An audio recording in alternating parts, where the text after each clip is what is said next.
다리오 왕 제2년 아홉째 달 24일에 여호와의 말씀이 선지자 학개에게 임하니라. 이르시되 만군의 여호와가 말하노니 너는 제사장에게 율법에 대하여 물어 이르기를 사람이 옷자락에 거룩한 고기를 쌌는데 그 옷자락이 만일 떡에나 국에나 포도주에나 기름에나 다른 음식물에 닿았으면 그것이 성물이 되겠느냐 하라. 학개가 물음에 제사장들이 대답하여 이르되 아니니라 하는지라. 학개가 이르되 시체를 만져서 부정하여진 자가 만일 그것들 가운데 하나를 만지면 그것이 부정하겠느냐 하니 제사장들이 대답하여 이르되 부정하리라 하더라. 이에 학개가 대답하여 이르되 여호와의 말씀에 내 앞에서 이 백성이 그러하고 이 나라가 그러하고 그들의 손의 모든 일도 그러하고 그들이 거기에서 드리는 것도 부정하니라. 이제 원하건대 너희는 오늘부터 이전 곧 여호와의 전에 돌이 돌 위에 놓이지 아니하였던 때를 기억하라. 그때에는 20고르 곡식 더미에 이른즉 10고르뿐이었고 포도즙 틀에 50고르를 기르러 이른즉 20고르 뿐이었느니라. 만군의 여호와가 말하노라. 내가 너희 손으로 지은 모든 일에 곡식을 마르게 하는 재앙과 깐부기 재앙과 우박으로 쳤으나 너희가 내게로 돌이키지 아니하였느니라. 너희는 오늘 이전을 기억하라. 아홉째 달 24일 곧 여호와의 성전지대를 쌓던 날부터 기억하여 보라. 곡식 종자가 아직도 창고에 있느냐? 포도나무, 무화과나무, 석류나무, 감람나무에 열매가 맺지 못하였느니라. 그러나 오늘부터는 내가 너희에게 복을 주리라. 그달 24일에 여호와의 말씀이 다시 학개에게 임하니라. 이르시되 너는 유다 총독 스룹바벨에게 말하여 이르라. 내가 하늘과 땅을 진동시킬 것이요 여러 왕국들의 보좌를 엎을 것이요 여러 나라의 세력을 멸할 것이요 그 병거들과 그 탄자를 엎드러뜨리리니 말과 그 탄자가 각각 그의 동료의 칼에 엎드러지리라. 만군의 여호와가 말하노라. 스알디엘의 아들 내 종 스룹바벨아, 여호와가 말하노라. 그 나라 내가 너를 세우고 너를 인장으로 삼으리니 이는 내가 너를 택하였음이니라. 만군의 여호와의 말이니라 하시니라. 아멘. 사랑하는 성도 여러분, 하나님께서는 때때로 우리의 신앙을 점검하시죠. 예배를 드리고 봉사하고 헌신하는 그 모든 일의 중심에 정말 하나님이 계신지 아니면 우리는 신앙의 껍데기만 붙잡고 있는지 물으십니다. 오늘 본문은 바로 그런 백성들에게 주신 말씀이죠. 이스라엘은 바벨론 포로에서 돌아와 무너진 성전을 다시 세우고 있었습니다. 그들은 겉으로 보기엔 열심히 하나님의 일을 하고 있죠. 그러나 하나님은 그들의 손보다, 그들의 열심보다 그들의 마음, 그들의 중심을 보셨습니다. 성전은 재건되고 있었지만 그들의 내면은 여전히 무너져 있었습니다. 예배는 회복되었지만 예배자로서 당연히 가져야 할 마음이 식어 있었던 거죠. 입술로는 하나님을 높였지만 실제로는 세상의 가치와 타협하며 살고 있었습니다. 그래서 하나님은요, 학개 선지자를 통해 그들의 신앙을 다시 한번 점검하고자 합니다. 하나님이 원하시는 건 돌로 쌓은 성전보다 마음으로 세워진 거룩을 원하셨습니다. 오늘 본문은 단순히 성전 건축의 이야기만이 아닙니다. 무너진 신앙의 중심을 다시 하나님께로 돌이키는 회복의 이야기이기도 합니다. 사랑하는 성도 여러분, 바라기는 오늘 이 말씀을 통해 우리의 신앙도 다시 한번 점검되기를 원합니다. 혹시 우리의 손이 열심히 움직이고 있지만 마음은 하나님과 멀어져 있지 않은지, 우리의 예배가 습관이 되어버린 것은 아닌지 우리가 돌아보기를 원합니다. 이 시간 하나님께로 다시 나아가 우리의 식어진 마음을 새롭게 하시고 잃어버린 첫사랑을 회복하는 놀라운 은혜가 우리 가운데 있기를 소망합니다. 오늘 말씀의 하나님은 학개 선지자를 통해 제사장들에게 율법에 관한 질문을 던지십니다. 이스라엘 백성의 신앙 상태를 드러내시기 위해 하나님은 율법을 예로 사용하셨습니다. 그것이 12절의 말씀입니다. 사람이 옷자락에 거룩한 고기를 쌌는데 그 옷자락이 만일 떡에나 국에나 포도주에나 기름에나 다른 음식물에 닿았으면 그것이 성물이 되겠느냐 하라. 학개가 물음에 제사장들이 대답하여 이르되 아니니라 하는지라. 이 질문은 제사 규례에서 비롯된 질문이었습니다. 제사장의 고기는 하나님께 드려진 거룩한 제물이었지만 그 거룩이 옷자락을 통해 다른 음식으로 옮겨지지 않는다는 걸 말합니다. 즉, 거룩은요, 자동적으로 전면되지 않는다는 걸 말하죠. 그러나 반면에 부정은 어떻습니까? 13절의 말씀이죠. 학개가 이르되 시체를 만져서 부정하여진 자가 만일 그것들 가운데 하나를 만지면 그것이 부정하겠느냐 하니 제사장들이 대답하여 이르되 부정하리라 하더라. 여기에서는요, 반대의 원리가 등장합니다. 부정한 것은요, 닿기만 해도 다른 것을요, 부정하게 합니다. 오염시키죠. 이처럼 부정함은요, 쉽게 전염되지만 거룩함은요, 전염되지 않습니다. 이것이 오늘 말씀, 하나님의 말씀하시는 가운데 담긴 영적 원리이죠. 하나님은 이 뒷줄면을 통해 백성들의 영적 상태를 드러내십니다. 그들은 성전을 다시 세우고 제사를 드리고 있었습니다. 하지만 하나님은 그들의 손보다 그들의 마음을 보셨죠. 그래서 14절에 이렇게 말씀하십니다. 이에 학개가 대답하여 이르되 여호와의 말씀에 내 앞에서 이 백성이 그러하고 이 나라가 그러하고 그들의 손의 모든 일도 그러하고 그들이 거기에서 드리는 것도 부정하니라. 겉으로는 예배하고 봉사하지만 성전을 위해 헌신하지만 마음이 하나님께 온전히 향하지 않았기 때문에 그들의 행위는 거룩한 제사가 아니라 부정한 행위가 되어버렸습니다. 하나님은 그들의 종교적 열심이 거룩한 고기가 옷자락에 닿은 정도밖에 되지 않음을 지적하십니다. 아무리 거룩한 것에 가까이 있어도 그것이 자동적으로 나를 거룩하게 만들지 않는다는 거죠. 즉 그들의 신앙이 겉모습의 경건에 머물러 있음을 지적합니다. 하나님은 이제 백성들에게 말씀하시죠. 18절과 19절의 말씀입니다.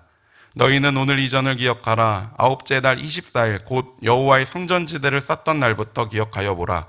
곡식 종자가 아직도 창고에 있느냐? 포도나무, 무화과나무, 석류나무, 감람나무의 열매가 맺지 못하였느니라. 그러나 오늘부터는 내가 너희에게 복을 주리라. 너희는 오늘 이전을 기억하라라는 이 말씀은요, 단순히 과거를 떠올리라라는 말이 아니죠. 하나님 없는 삶이 어떤 결과를 낳았는지를 돌아보라는 겁니다. 하나님 없는 삶이 어떻습니까? 열심히 했지만, 수고했지만 결과는요, 내가 원하는 결과가 아니었습니다. 이스라엘은 그동안 하나님보다 자신을 먼저 챙겼죠. 성전은 무너져 있었지만 그들은 자기 집의 지붕을 먼저 덮었습니다. 그때 하나님은 그들의 손에서 복을 거두셨습니다. 곡식이 줄어들고 포도나무와 무화과나무, 감람나무가 열매를 맺지 못했습니다. 아무리 수고해도 삶은 비어 있었습니다. 그런데 이제 하나님이 그들에게 하나님께 순종하기 시작하자 하나님은 새로운 말씀을 그들 가운데 선포하시죠. 그러나 오늘부터는 내가 너희에게 복을 주리라 라고 말이죠. 이 한 구절이 학개서 전체의 전환점이 되는 말씀입니다. 이전까지의 삶, 결핍과 메마름은요, 순종의 순간부터 뒤집어집니다. 순종하자 반전이 일어나는 거죠. 이처럼 하나님의 복은요, 순종 이후에 열린다라는 걸 보여주죠. 하나님은 다시 학개에게 말씀하십니다. 이번에는 백성이 아니라 지도자인 스룹바벨에게 주시죠. 스룹바벨은 바벨론 포로에서 돌아온 1차 귀환의 지도자이자 다윗 왕가의 후손이었습니다. 그는 성전 재건의 책임을 맡았지만 현실은 결코 순탄하지 않았습니다. 정치적으로는 여전히 페르시아의 통치 아래 있었고 백성들은 낙심해 있었습니다. 무너진 예루살렘은 과거의 영광과는 거리가 멀었습니다. 바로 그때 하나님은 스룹바벨에게 말씀하십니다. 그것이 23절의 말씀입니다. 만군의 여호와가 말하노라. 스알디엘의 아들 내 종 스룹바벨아, 여호와가 말하노라. 그날에 내가 너를 세우고 너를 인장으로 삼으리니 이는 내가 너를 택하였음이니라. 만군의 여호와의 말이니라 하시니라. 이 말씀은 단순한 위로가 아니라 새로운 부르심의 선언이었습니다. 여기서 인장반지는요, 왕의 권위와 신뢰를 상징합니다. 왕이 문서를 봉인할 때 그 반지로 도장을 찍습니다. 그것이 바로 인장반지죠. 이 인장반지에는 왕의 이름, 왕의 뜻, 왕의 권세를 나타냅니다.